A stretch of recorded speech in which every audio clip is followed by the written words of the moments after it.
Hi, this is Art with OCRV Center in Yorba Linda, California. Hey, this is a cool project. It's a 59 Flex bus, and it's got the view roof on it. I think they only made like 50 of these. So I've got a customer that collects these. He's got like 5 of them, and so Tony stepped big time. He wanted to do body paint. We sandblasted this thing down to bare metal and aluminum. The body is metal and aluminum both, which is kind of a nightmare. But it's been through the body work and it's painted.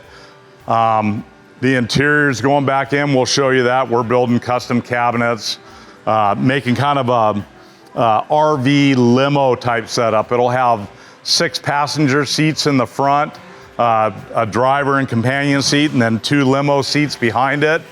It's going to be super cool. You'll love this when you see it.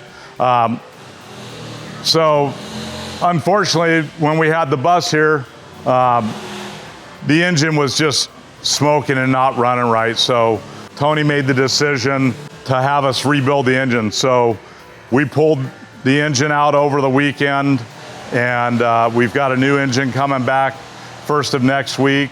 In the interim time, we're gonna clean up the engine bay a little bit, and then we'll paint the engine when it comes back.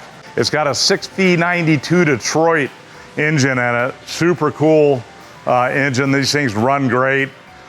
So check back with us for this project, and it's coming along good. We'll see you soon.